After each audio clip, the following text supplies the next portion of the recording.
All right. Welcome once again to Social Distillation, the submarine still of the internet, where we attempt to drop the bead and pour white lightning straight on your brain and hopefully make the complex and crazy a little more understandable. Uh, to that end, Sam's going to give us a quick review of last time because we're going to keep going with this deep dive of uh, the tools and the philosophy behind the craziness that you're seeing out there that maybe you don't know where it came from. Yeah, like I said, when I started really diving into all this, is because nothing made sense, and I couldn't understand why the population data or what was going on didn't reflect the narrative that we kept seeing. And we went over postmodern philosophy and critical theory, and I want to kind of do a quick refresher on that. If everybody remembers from last time, we've got our four camps of social justice supporters, and your homework was to see where you fit into this. The first one that know exactly what is meant by the terminology and what's going on. The second that believes the media narrative and everything is America does seem systemically racist based on that. Number three is, yeah, you believe it's probably overblown, but stamping out racism is a good thing, and we're all good people, so we'll support it. And the fourth one is, it's BS, but you're afraid to say anything. And I'm number 5. I hate everyone and everything. Well, these are just the supporters. Oh, okay. There's obviously the other side where you're you're either the opposite that would make these possible, or you're kind of like us where you're trying to think things through. And it's important to know these camps because, as we've said, and hopefully make clear, postmodernism is just a tool, and thus it can be used by anyone. So those same general ideas can happen on the right, can happen on the right, can happen on the left, it can happen in the middle. So you can kind of get sucked into this if you're not really paying attention and know how you can be manipulated. And on that note, the other thing I wanted to remind us of, let's see, bring that one back up. And did it switch to the right one? We are on the 4 camps of social justice still. Which one are you going for? The D'Angelo book. Did it come up?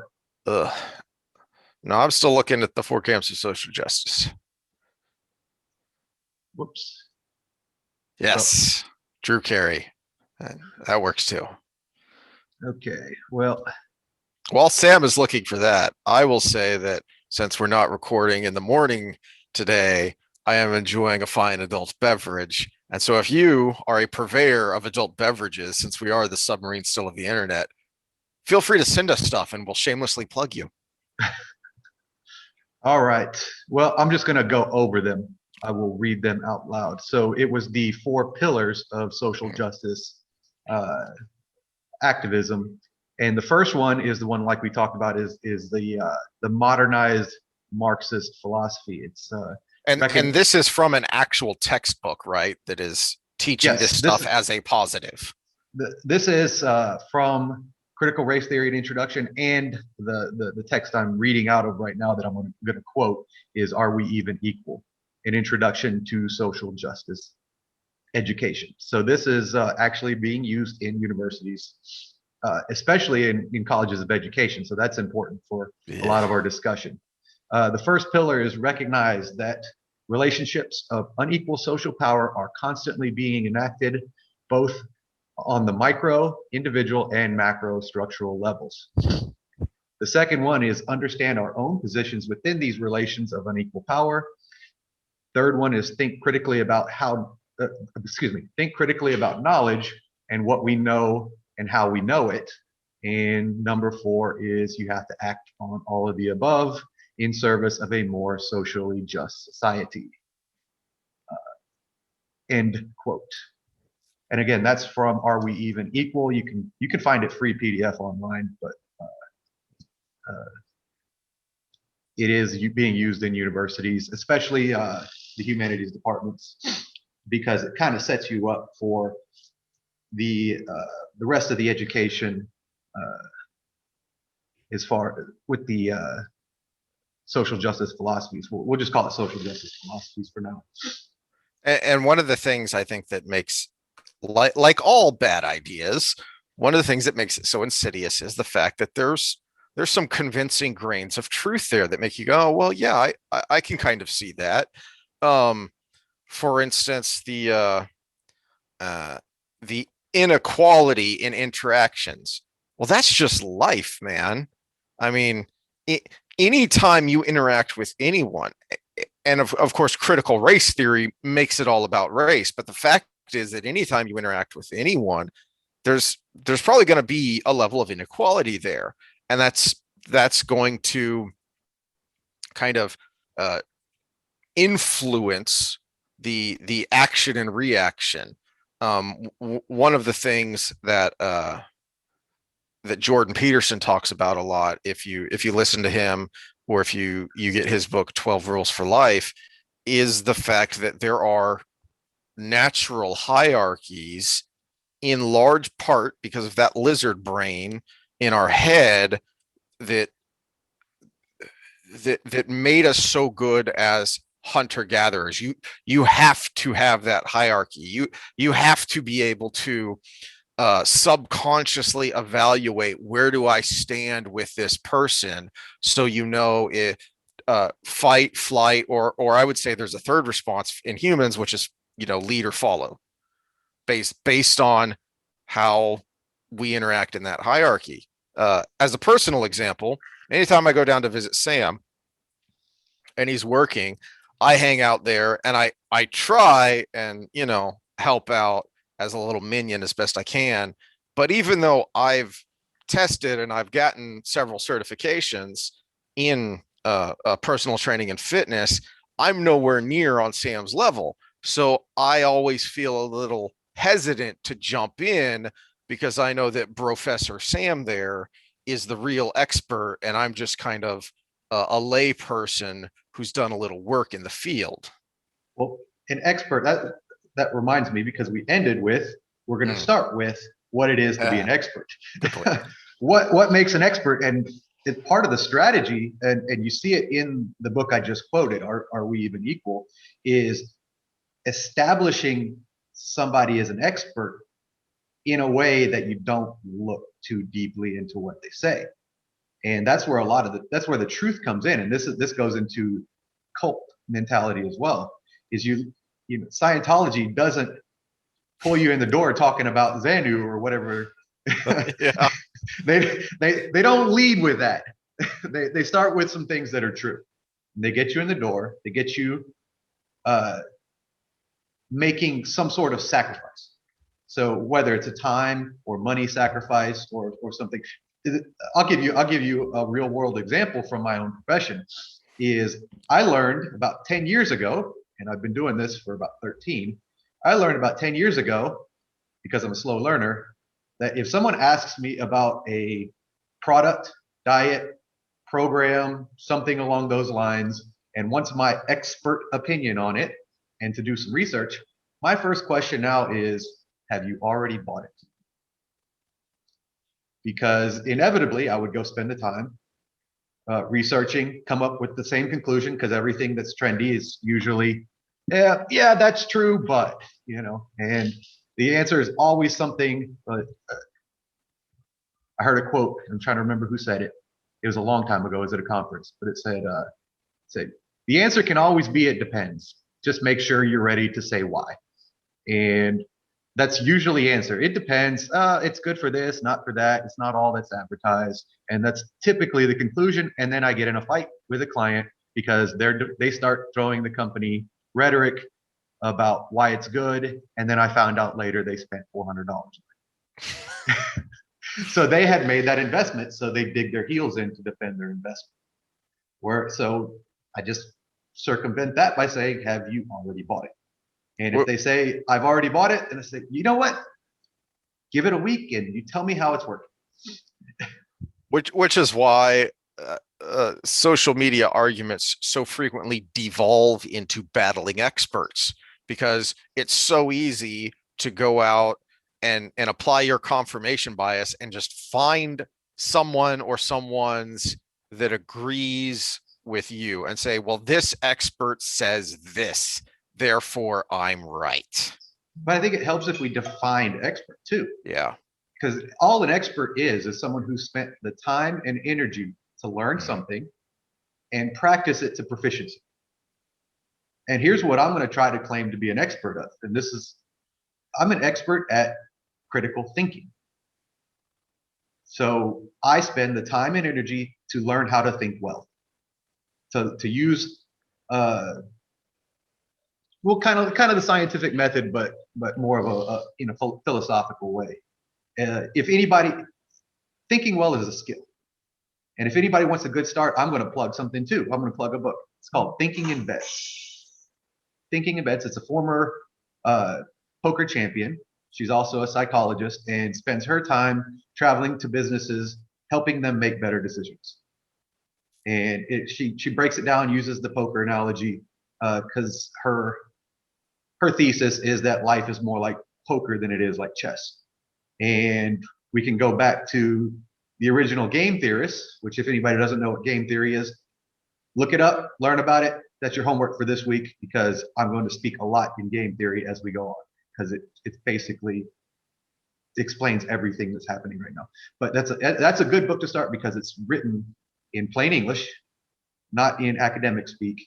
And it has a lot of analogy that makes it very understandable. And she actually gives strategy. She doesn't just tell you about it, which is important because a lot of these books written by experts tend to tell you a lot of knowledge and then don't give you any way to act on that knowledge. And you got to figure that part out for yourself. So there's a good start. Thinking in Bets, Annie Duke. Something else I really want to add to the idea of what is an expert is, remember that an expert is an expert in a particular field. You very rarely have anymore what was once called a polymath, which was kind of an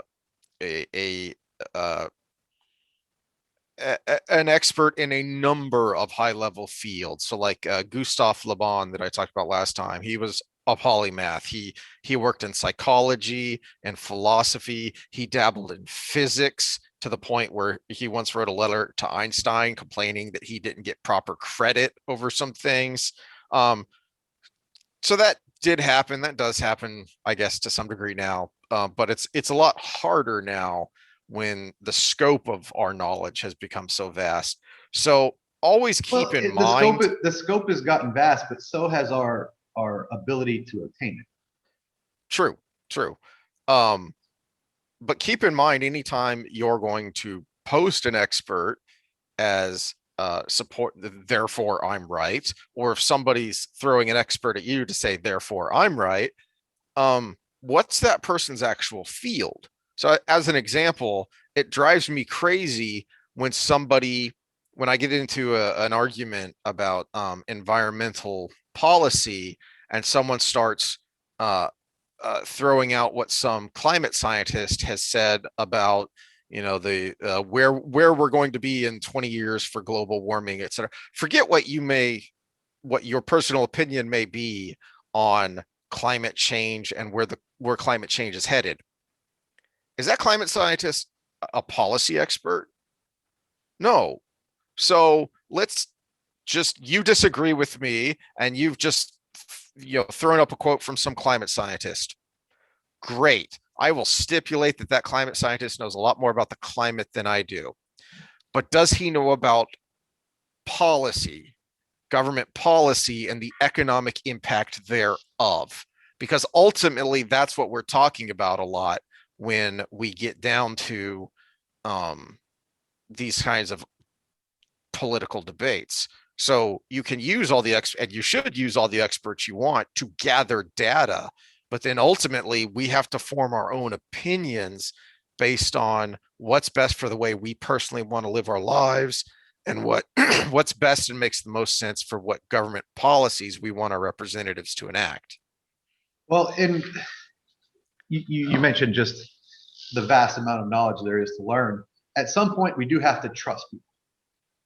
And, a great example is in training. If Eric Cressy writes something, usually I take it at face value, but I spent time vetting his early work. And one of my criteria for people I trust as experts is they source themselves. And one of the first things I do when I start come across a new writer or someone I saw on a podcast or whatever is I check some of their sources and see if they're misrepresenting the data they present. And if they've done that enough, well, then we get that trusting tit for tat. Back to game theory, we get that trusting tit for tat after so many trusts play out. Then you know what? I can go ahead and take their word for it. Maybe check every once in a while if they say something that makes me look sideways at it, because not everybody's right. Yeah. Check their sources, and then I would add to that. Do they have a problem saying those three most difficult words? I was wrong. So like you mentioned Eric Cressy, who's one of the guys in the fitness industry we follow because he does a lot of good research and has a lot of good thoughts. And he's not afraid to say, I've changed my mind on this topic. I used to think this, but I think this now. I was wrong about that. And this is what I'm doing now. So if someone's not afraid to do that, I would trust he would be one of those people that, if challenged to, would respectfully debate the challenge instead of just say, no, listen to me. Which is my second criteria, people who accept the challenge of debate and come out and defend themselves. We'll get to Kendi later because he won't do that. But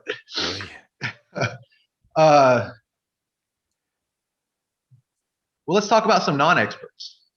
I know you wanted to talk about one in particular, and it plays into, because right now we're going to give some real life examples of how the stuff we went over last time is playing out.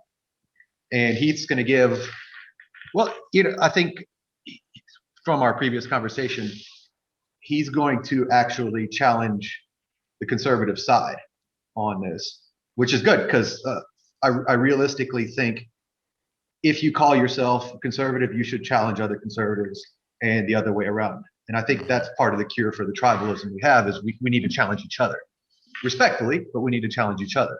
So we're going to talk about a guy named Kaepernick. Yeah. All right. So here we are. This is what we're talking about. Oh joy. So I wanted to be done with this topic like a long time ago, but it keeps coming back like a bad song that keeps getting stuck in your head. And where it's coming back now is over the summer we had all the protests and riots, and the common meme coming out of this is, we tried to tell you. Yes. We tried to do it peacefully and you didn't listen. But I forgot to ask you if you'd been paying attention to this most recent outrage, which is Gina Carano being fired by Disney. And so almost immediately, here comes the patron saint of the social media, social justice warriors, Colin Kaepernick, of you're all, complaining that the conservatives are all outraged that Gina Carano got fired by Disney over her rather innocuous statements, and y'all hated Colin Kaepernick. Okay, fine. Let's address this. One of the central tenets of postmodernism, the tool that we've been talking about, is that the narrative matters more than the facts. If your narrative, if your position on an issue matters more than the facts, then you need to step back and reevaluate. Otherwise, you're leading yourself, you're letting yourself be led down a very dangerous path. Because it was maybe one of those apocryphal things because it's hard to source, but Voltaire, there's a quote that's often attributed to Voltaire, which is, if I can make you believe absurdities, I can make you commit atrocities. And that may sound extreme, but then people storming the Capitol and breaking things and getting shot in the Capitol sounded like an extreme event just 2 months ago. So we are rapidly approaching the extreme. So first things first, let's look at the facts. Pro Football Reference, they have stats on everyone. All right. Colin Kaepernick and his ilk, his supporters like to talk about privilege, and they always frame it in race, white privilege. Okay, well, let's talk about Colin Kaepernick's privilege. Kaepernick was gifted his job when Alex Smith got a concussion. And for those of you who don't know or don't remember, Alex Smith was a number 1 overall pick. He'd had some ups and downs, but at this point, he was trending upwards. He was having a great year. And before he got hurt, the 49ers had only lost 2 games. Okay. So they were on a streak. They were 4-2 and looking pretty good. And Alex Smith was looking pretty good. Like he'd finally figured it out. He gets a concussion. Kaepernick comes in and loses it, and Alex Smith loses his job. That's privilege. That's NFL privilege, because that very rarely happens. Outside of Tom Brady, that just doesn't happen, right? Kaepernick comes in behind a great defense and a good running game. The 49ers go on to the playoffs and the Super Bowl. Okay, well, supposedly Kaepernick only lost his job because of his protests. Let's look at his stats here. From the star is game started. So from when he became a starter, you look at his QB rating. He had some decent ratings. For anyone who doesn't know, basically over 100 is what you want if you're a good quarterback, right? I can't remember, the formula is weird, so I can't remember off the top of my head what the max is for a QBR. But if you're under 100, you're a subpar quarterback in the NFL. Okay, well, he's got 3 games under 100 where he's not throwing for a lot of yards. This is, already in 2012, we're already in the era of the quarterback friendly league, and he's barely reaching 200 yards. So was he a great quarterback that only lost his job because of his protests? Going into the next year, again, he's very up and down. He has a lot of games where he's under 100 for QBR and is throwing under 200 yards. That's not a great performance. Again, back to Kaepernick's privilege.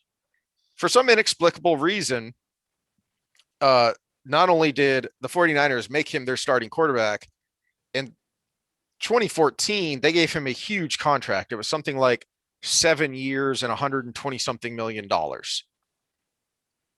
Looking at these numbers, it doesn't seem justified. And then you just go on through the years. His rating was very rarely good. He didn't pass for a lot of yards. He didn't have a great completion rating.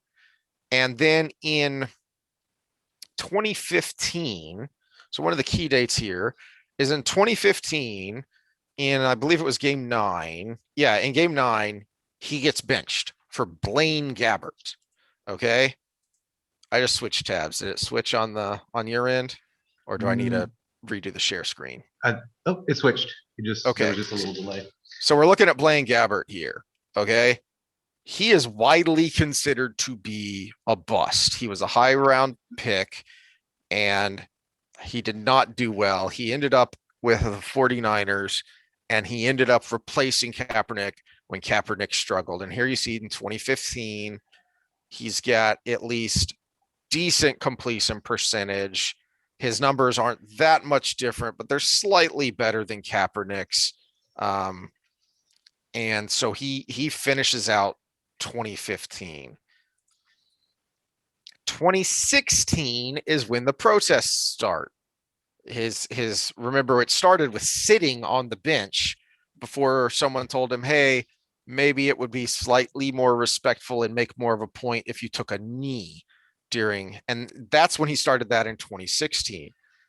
And he still had a job in 2016, even during all these protests. Not only did he have a job, but he became the starting quarterback again after uh, Colin Kaepernick or after Gabbert started struggling. So um, in 2016, in week 6, he becomes the starter again and has a terrible year. I would like to key in on this one here where he was pulled out of the game in week 13, game 12 against Chicago. He had 1 completion for 5 attempts and 4 yards because he was sacked several times for 21 yards. I mean, I don't know Chicago did have how. a good defense that year. Chicago did have a good defense, but this is a guy who supposedly only lost his job because of his political views. And here he is getting 4 yards passing. Maybe, just maybe, it wasn't his political views that got him benched again. All And right. maybe, just maybe, that's why he doesn't have a job is 1, he's not good at football, and 2, he's making headaches for the league. Because again, the facts are supposed to matter. How many people protested in 2016? Remember, in 2016, the protests kind of ran rampant to the extent that the networks stopped showing the anthem because for the first time basically ever, the NFL ratings were going down and going down sharply. So I remember it was about week 4, 5, 6, somewhere in there that I noticed that, hey, Fox isn't even showing the anthem anymore. Huh. I wonder if they've noticed something. So it's not like Kaepernick was alone here, and yet all these other people kept their jobs, to the extent that and then some of them even continued to protest even despite their disagreements with Kaepernick, who supposedly was protesting injustice. And then, if you don't know, he went out in a game wearing socks that had pigs in police uniforms, which kind of made it seem like maybe he wasn't just protesting injustice, and maybe, like he'd said all along, he was protesting America because he thought America was never great and America had never done well for people of color. And Prince Amukamara, who's, I think at the time he was with Chicago, he's been with a couple of different teams. He was in and pretty vocal with the kneeling and with Kaepernick's protests. And after that incident, he said, "No, I got to break away from Kaepernick. I can't be associated with him anymore because while I agree with what you said you were protesting, I can't agree with that." And he wasn't the only one. And he kept his job. Not only did he keep a job, he got another contract or 2.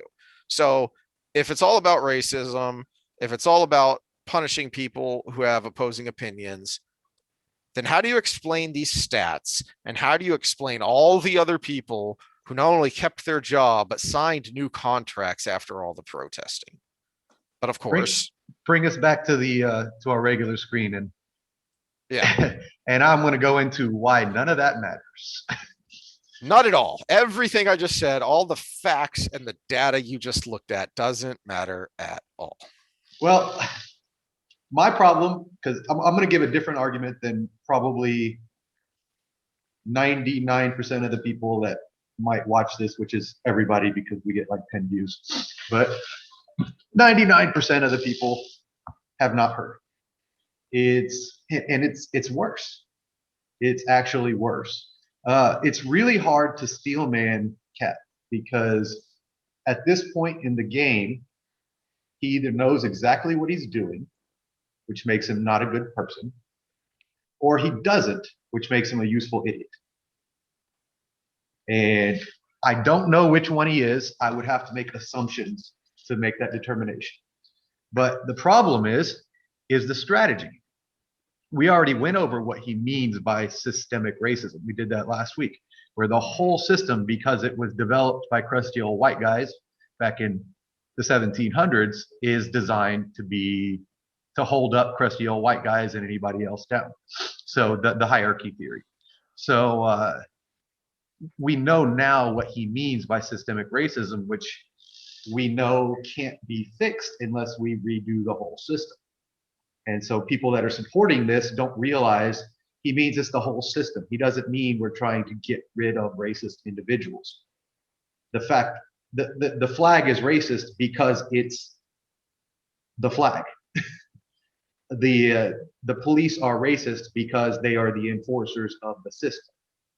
And so we know that the end result isn't doable unless we tear down the whole thing and rebuild it back up in a newly thought out way with the new science, with the new knowledge, which we all know who determines what the new knowledge is, the people who write the critical theory books. So Herbert Marcuse and Kimberly Crenshaw and Angie Davis and all those. So we know that. Let me take that back a little bit. So the goal is unattainable without just redoing the whole thing, which is not good, by the way. And so the second part for is anyone who thinks that sounds crazy, well, we've referenced the 1619 Project, and for anyone who doesn't know what that is, it's this idea that America wasn't founded at Plymouth with the Pilgrims or in Philadelphia in 1776 with the Declaration of Independence. No, America was founded in 1619 when the first black slaves were introduced to Jamestown. Yeah, and everything else built from it. And it was built on the backs of black new Americans and is continued to be built on the back of black Americans. So the other part is the strategy. My turn to share a screen.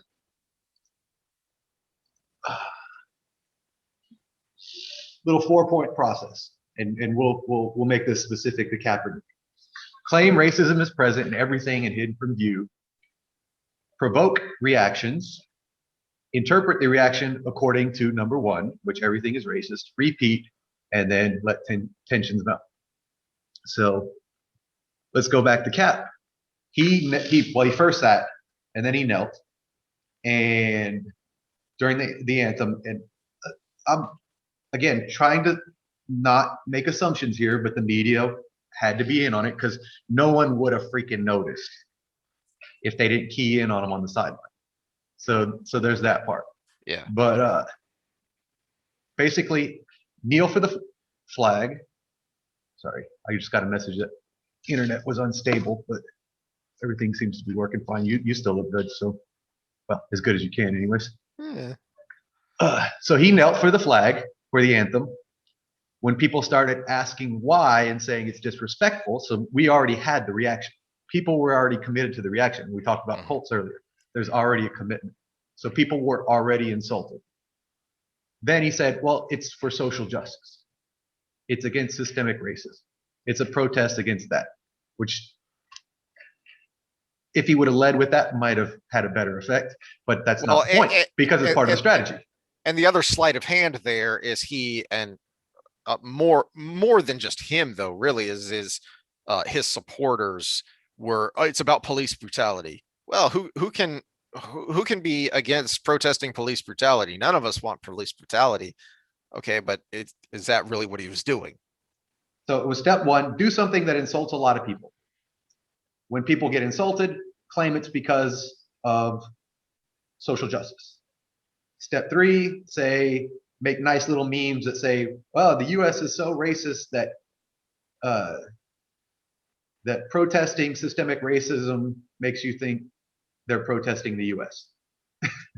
And so go with the follow-up program and then continue from there, and you go down this rabbit hole.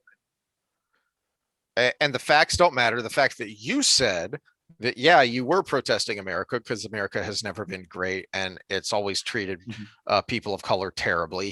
His own words, that didn't matter. No, it was flipped around on the people who were outraged.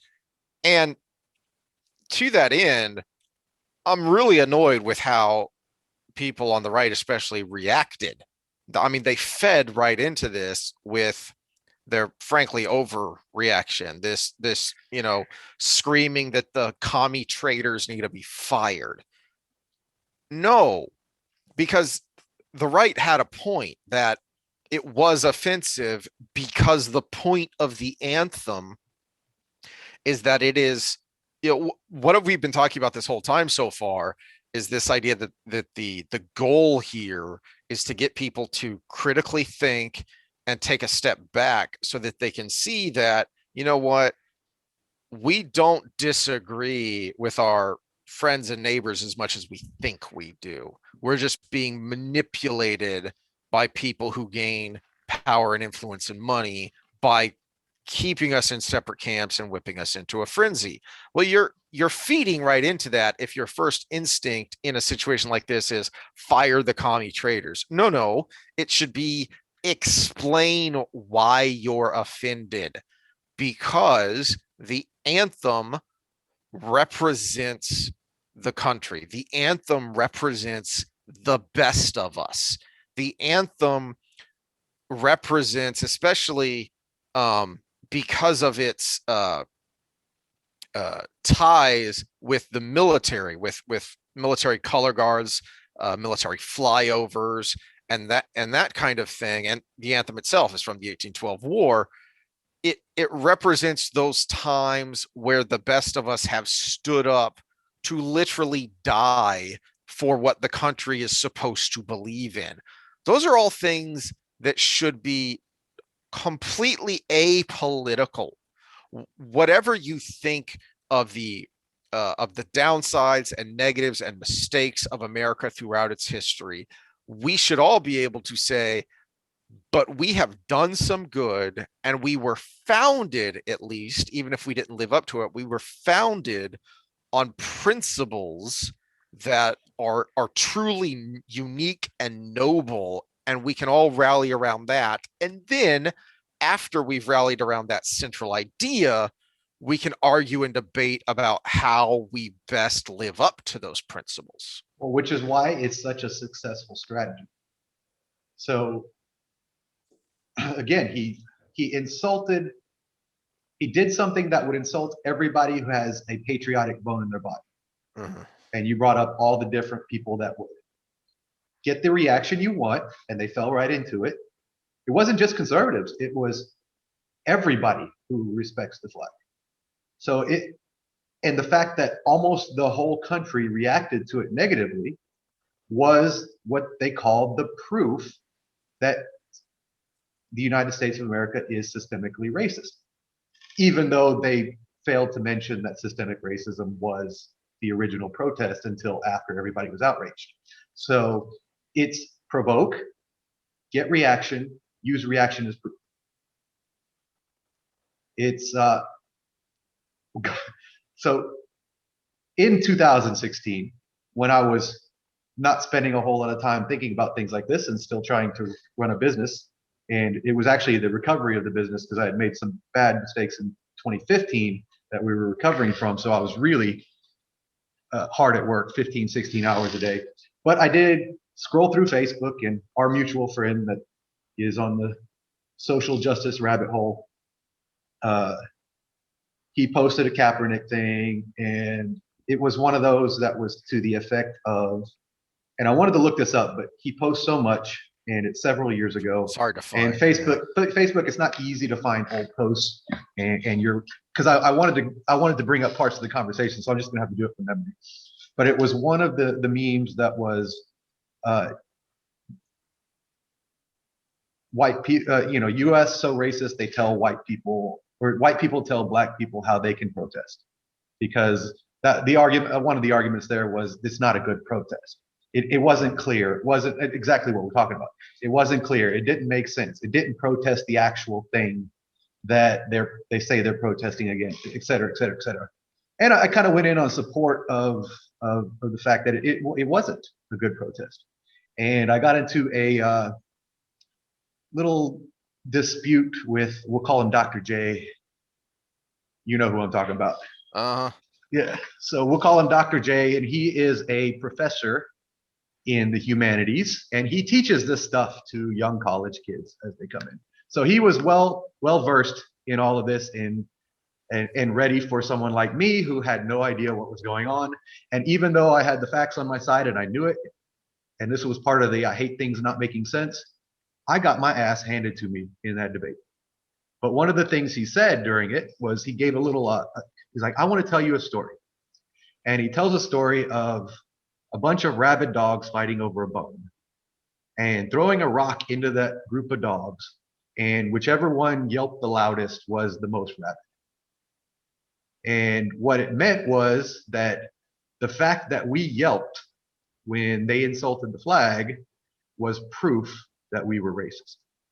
It's the strategy. This is what they're teaching these young activist kids. And not only is it teaching them the strategy to do it, it's putting in their mind that when that happens, it's proof of the point. So now you've got a whole generation, and this is that Gen Z that we have now. It's kind of post-millennial.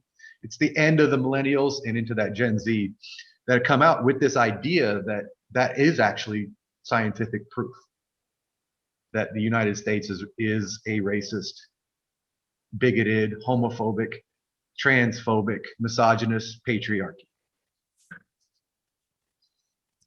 I need to take a pee break. All right. Okay, so I had to take a short break there, and during the break, I was trying to decide where I wanted to go, and then I decided There's a lot of threads this could go down. Yeah, so I'm going to do both of my thoughts here and just try and do them quickly. First off, my mini rant about science. I despise the term social science because the social studies, the humanities, it's not science. It can't be because it's about culture and society, which is so complex and messy. Not only messy just to look at from the outside, but just think about your own life.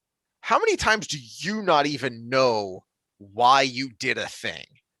How do you scientifically explain something when the subject doesn't even know why they did a thing? Yeah, I know. There's that. The point is, the book I had up last week too was why zebras I know don't get Sam's ulcers. going to disagree with this a little bit. Yeah, I'm going to push back on this. So finish. Yeah, your he's rant. going to push back a little bit. But my point is, from my own personal point of view, the farther you get away from mathematics, the less scientific something becomes, because mathematics is the only purely objective science. 2 + 2 = 5. I mean 4. At least it's supposed to. And I hate this idea that you can. And here's why I hate it. Actually, I think I should say that is if I say, well, you're a racist because you got mad, and that's just my opinion, you can ignore me, you can disagree with me, you can create your own logical argument to rebut me. But if I say Sam plus angry equals racism in the same way that 2 + 2 = 4, well, then I've just made an objective argument that cannot be refuted, at least in my mind and in the mind of people who agree with me. That's why I hate this idea that these kind of social studies are social sciences. Look, you can follow the scientific method when you do these kind of sociology and psychology experiments, but ultimately you're making a lot of inferences. You're making a lot of deductions. And if someone's not being honest about that, if they're framing what they're telling you in absolutes, then you should be highly skeptical of them, because the simple fact is they can't be that certain, because human interaction is not 2 + 2 = 4. Okay, we got to go one point at a time because I have to. Well, it's weird because we kind of have the same opinion, but I disagree with your assessment that social sciences can't be science. First of all, I brought up game theory earlier. That is the basis for social science, and it was based on a mathematical theory. So, so they actually mathematically proved which strategies of altruism versus malice were best for the survival of the species. So that's what that was the start of game theory, which for those that want a good explanation, Selfish Gene right here goes through it pretty well. But by the way, the books behind me, since everybody and their dog does a podcast with a bookshelf behind them, I decided to just put random books that might be associated with what we're talking about every time we come on. But yeah, there is a lot of science to the social sciences, except what is the modern uh, ambassador of what we call social science has butchered it. Does that make sense? So when we talked about experts earlier, they build the trust, and then you start to trust them, and that's when they throw you off the ledge. So they piggybacked on what was good behavioral science, and then changed the science. And what we have now in our social sciences, and this is the biggest difference between real science and what they call science from a critical stance. And actually, if you're reading a publication, so say someone sends you a study that says such and such, one that Dr. J sent me when we were debating recently, where I didn't get my ass handed to me, was Black Americans 3 times more likely to die at the hands of cops versus not. And it was in contradiction of the Roland Fryer meta-analysis, which took all the data we have and came to the opposite conclusion. It was slightly less. And so I open the paper and I read everything they send me. And in the first paragraph, it says we took a such and such critical stance on the data application process. And there's your sign number one. There's your red flag. Doesn't mean it's wrong, but it means that they started with a conclusion. Whereas when we look at the scientific method, you start with an observation. And then you make a hypothesis, and then you test the hypothesis, and you just try to be less wrong over time. Whereas if you start with a conclusion, you can go back and find every bit of data that supports that conclusion. And what they did is they used an advanced statistical model where you can keep adding variables until you get the result you want. And what they did is they found if you add accidents to the equation, then it flips it to less likely to 3 times more likely. And that was right after Jacob Blake. And my first thought was, well, had the cops let him get in the car and speed off and he ran into a telephone pole, there were 2 kids in the back. That would have made it 3 times the casualty total, even though he didn't die from it. So I was like, you can't just keep throwing variables at it till you get the result you want. That's a form of cherry picking. And it would be like taking the Super Bowl. Say we have 2 camps in the country, and one is traditional pocket passer worshipers and new innovative non-traditional quarterback worshipers. And all they did was see the final score of the Super Bowl, which was 31-9 for the traditional pocket passer, which was Tom Brady. And they said, there's no way Kansas City was held to 3 field goals because Mahomes is just that good and you can't stop. And because they have that view and they just saw that score, their conclusion it was the refs. And I say, see, I told you so. Everybody needs to be a pocket passer. Everybody needs to be a Peyton Manning. Everybody needs to be a Tom Brady because I told you so. And I'm completely ignoring that defense that should have been the MVP. I'm completely ignoring the defense. I'm completely ignoring the running game. I'm completely ignoring all these other factors. Completely ignoring that I there care were 2 about brand new starters on the offensive line for Kansas City that night. Exactly. You know, all of those things. And even going back and watching the game, I could probably find 5 or 6 bad calls. I could think of one off the top of my head because I think Romo himself said, "Oh, not that call, not in this game," were his words. And it was a holding call, you know, and it was we could find those. And because something exists doesn't mean it's the population norm. Doesn't mean it's the system. Yeah, and that's really kind of my point with, and what kind of sent me off on this rant about social science, is because in the social sciences, it's so easy and so frequently confirmation bias, which is what we're talking about here for anyone who doesn't know the term, is Sam's in the camp of the game was rigged because there's no way Mahomes could have lost like that. So he goes looking for data that proves his point.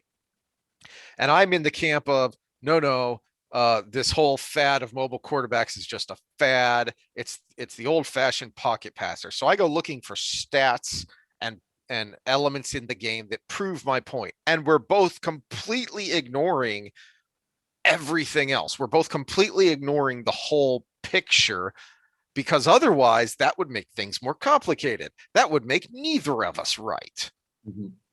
Well, it's back to our original point of why this is so dangerous, why this is so wrong on the societal level, is if that narrative was correct, if Kaepernick was correct, if the media narrative we're getting now from the mainstream media, Don Lemon comes to mind, if that's all correct and they're reporting 100% accuracy, or as close as they can to 100%, we should all be doing this. We should all be out there protesting. We should be pressuring. I would be right there with them in money, voice, action, everything, because it's wrong. But at the same time, the reverse is true as well. If it's not correct, you're doing more harm than good. And the fact that just saying that makes me, in the eyes of the social justice camp, racist.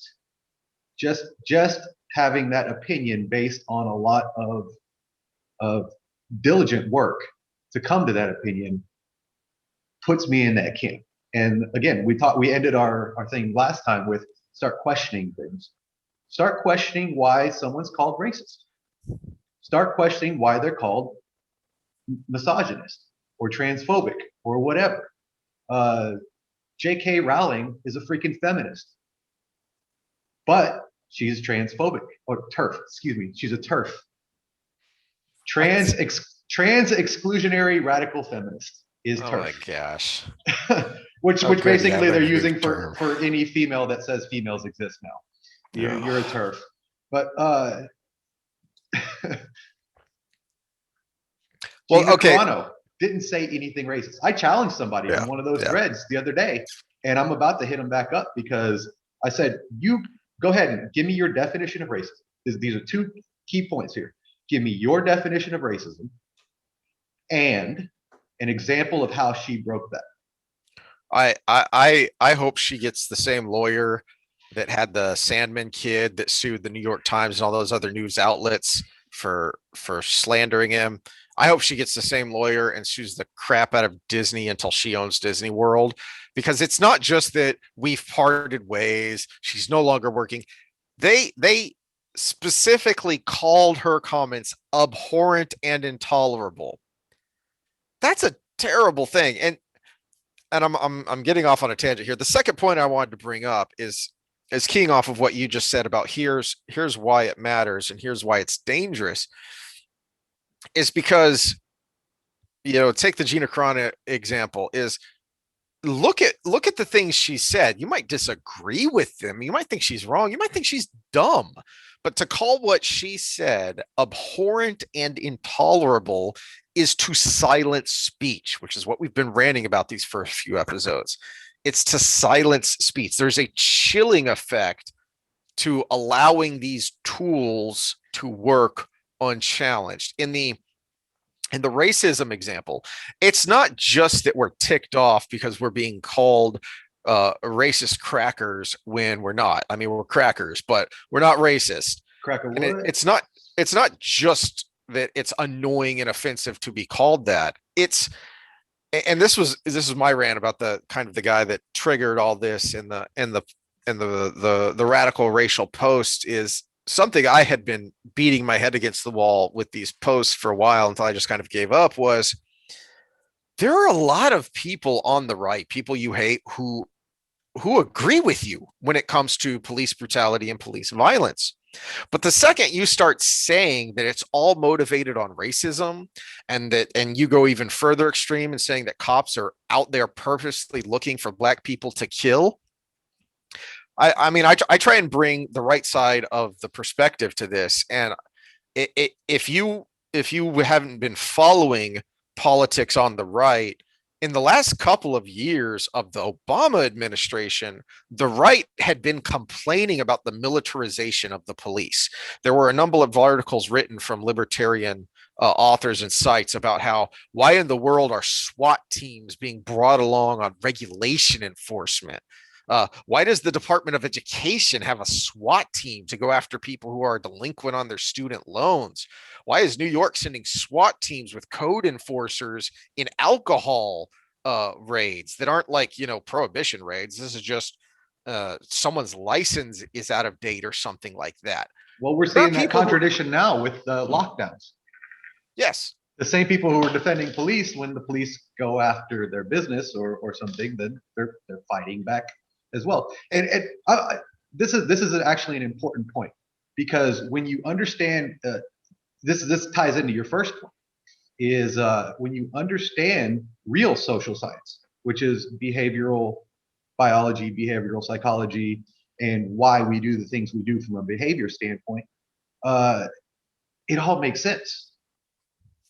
When we talk about the disparity with Black America versus white America on STEM and success in the collegiate world and the business world, uh, a lot the concept of learned helplessness is a huge player in all this. And again, I go back to my hypothesis that critical race theory is part of the contributing factors to that learned helplessness. I think it's a self-fulfilling prophecy, but it all makes sense.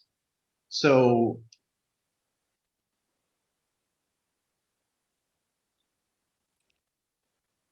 and I don't know. So like you're going from the real social science, which is the what I call witchcraft biochemistry, because I don't understand chemistry. I've never gotten chemistry. I'm a physics guy. Sam's the chemistry guy, so I call it witchcraft. But yeah, there's that biochemistry, that what I call the lizard brain, that explains a lot of this, and that's back to what we've been talking about of postmodernism, Marxism, critical theory as a tool. That's why I started with Gustav Le Bon and crowd theory. This is a tool that is being used to manipulate you. Okay. If you want to have a conversation, if you want to actually do something about police brutality, police militarization, then how about you just engage in conversation with your friends and family and neighbor and community? Don't go, spouting and sharing and just constantly clicking on the memes and the experts and the studies say no. Find some raw data and express your opinion about it, and then see what you can do to come together with people to change something that you think is wrong. Because if you're just relying on these experts from academia and media and politics, they are purposely using this tool to manipulate you. Because if you're part of a crowd, if you get sucked into that crowd mentality, you're not going to think for yourself, and they're going to lead you. uh, I have to apologize. I kind of went silent there for a second. So I had COVID a month ago, a month and a half ago, and the brain Yeah. fog still comes back. And I literally in the middle of that thought, I just completely drew a blank on everything I was saying. But thankfully, Heath brought me back around to it, because it was my point on it all making sense with the police. The police, when we go back to that learned helplessness, when we go back to the Black community, and if you really think things through from the beginning versus starting with the conclusion, if you really understand how detrimental all of those things are to that community, then you realize that the police aren't enforcers. They're victims too. Trying to remember the guy's name. Black cop, Tate, Officer Tate. He has a podcast and stuff too. He was being interviewed by Dave Rubin, and he made the statement that white cops in black neighborhoods are the least racist people in the United States because they're putting their lives on the line every day to protect us. And that, if you really think about it, that's true. And if you look at unconscious bias and reactionary science, how your amygdala plays through and you act before you can even think and stuff, it's more to do with your experiences than your preferences. And if you experience negative things all day, every day, your reactions are going to be based on that. And so when you see a negative reaction, it's a form of PTSD to some degree. And they're victims in this too, if you really break down the behavioral science. So we have to find the actual players, and we've been talking about them. There are politicians, there are media, basically the elites. I mean, if you want to go back to the basics of it, Marx was kind of right. It's just you can't say it's white black. It's not about income. It's not about race. It's about power. Power. The people who are in not just in power, but control the levers of power. It's them versus everybody else to a large extent. And again, that's on purpose. It's all about mass manipulation. Because if you can be manipulated into a mob frenzy, then you won't think. Well, taking that back to our theme, we go back to the founding of America. The United States of America was founded on an idea. It's one of the first countries to be founded on an idea. It wasn't a monarch taking over, having an army and conquering land. Although we could go back before the United States was founded and talk about conquering the native lands, but at the same time, the United States of America, as they separated from the British colonies, was founded on an ideal. And it took us a while to reach that ideal, but it was still founded on an ideal. And any system, and this is where science comes into this, because if you think of the United States as an organic system, which it is, it's a system made up of a bunch of organic individuals. And any system will tend towards an authoritarian or a chaotic endpoint. So it'll tend from one to the other. But the United States was founded on the idea of a group of individuals with a common goal. So that's the counter to that system of chaos versus authoritarian. And our founding fathers knew that. And if we had good civics lessons in school, we would know that. If you understood behavioral biology and then applied it to civics, you would know that. But if we lose sight of that common goal, then we're going to either fall to chaos, as Antifa wants, or we're going to go to an authoritarian state, which both the socialist left and the alt-right want. They just want their version of it. And in warfare, authoritarian always beats chaos. And so unless we find that common direction again, we're going to end up in one of those other two states. Exactly. And we're going to keep trending that way unless more and more people detach from these elitist. So you use the word elite, and I actually meant to kind of rant on that a little bit at some point, is that there's nothing wrong with being elite. Uh, well, I mean, we've been talking about athletics. Patrick Mahomes is elite. I mean, he's ludicrously elite on the athletic field. I mean, he takes people who do this for a living and embarrasses them with the way he can play the sport. There's nothing wrong with being an elite, even to the extent of being a leader. Uh, there is a reason that only a small percentage of people become a general or a CEO or a politician. Some people just aren't cut out to lead. So there's nothing wrong with being elite at something. The problem is our elites have become elitist. They have become they have embraced a mentality that is essentially aristocratic. Okay, and we are their serfs. So stop looking for political solutions when the politics are the problem. So break away from that and consciously think, I'm not looking for a political solution. I'm not relying on politicians. I'm going to look for solutions to our cultural problems that involve me engaging with my community. Yeah, that's the start. I do think, though, that as deep as this has gotten, we do have to look bigger than that, because our political situation, I mean, they govern us. That's Mhm. the key to it all, and we've let it get to a point where we're being governed from the top down. And unless we get political at the top level, we can't reverse that right now. But we've also ended up in a situation where, what did I, trying to think of my source here, but our system, the capitalist system, works best when the government can check the market, but the people can check the government.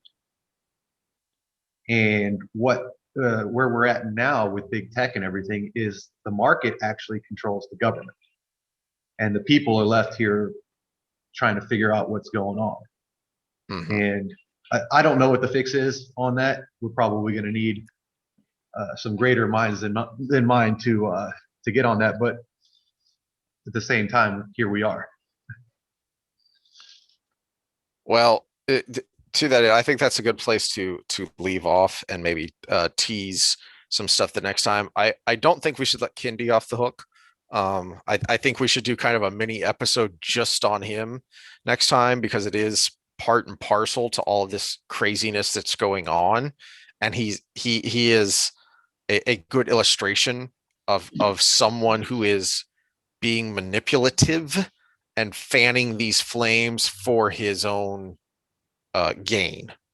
And so, Let me rant on that real quick. And if okay, it looks like it's going too long, then I'll just clip it. okay.